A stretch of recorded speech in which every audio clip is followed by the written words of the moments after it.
We all talk about wanting to be emotionally strong. But what does that even mean, really?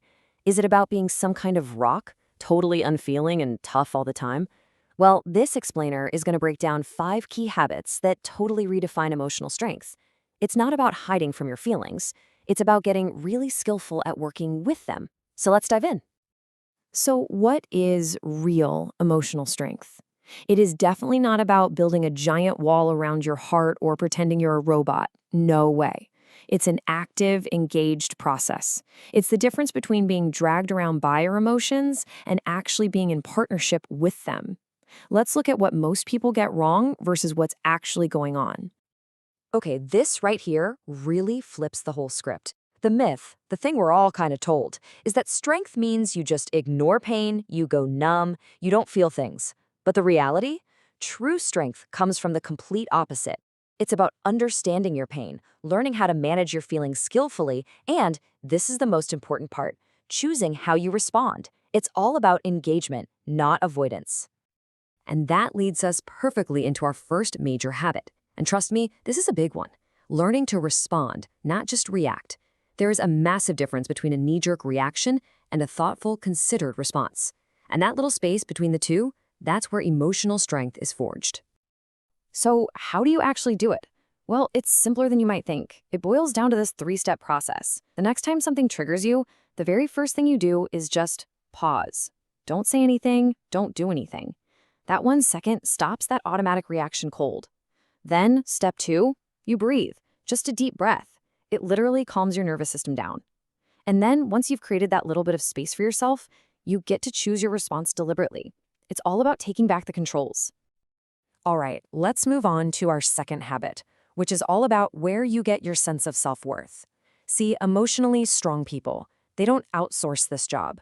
They understand, deep down, that their value is not up for a public vote. The key idea here is something called internal validation. It's basically this deep-seated knowledge that you are inherently worthy no matter what. It doesn't matter if someone is singing your praises or tearing you down. You're not constantly looking for that external like button because you've already approved of yourself.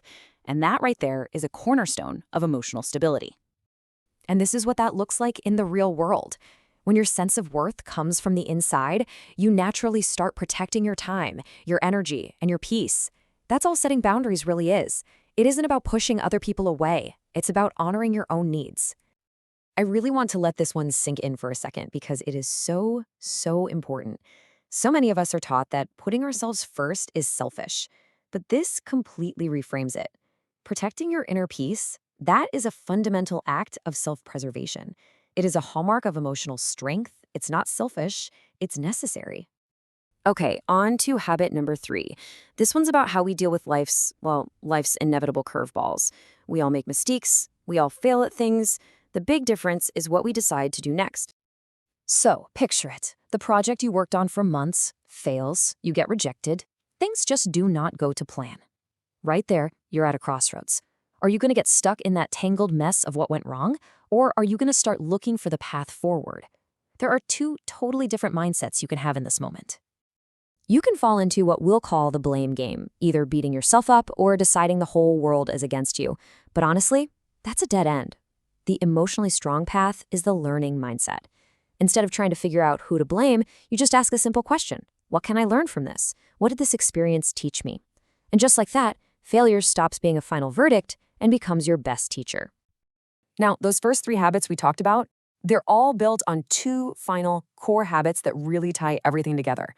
Let's call them Habit 4, feel your emotions fully, and Habit 5, stay in control.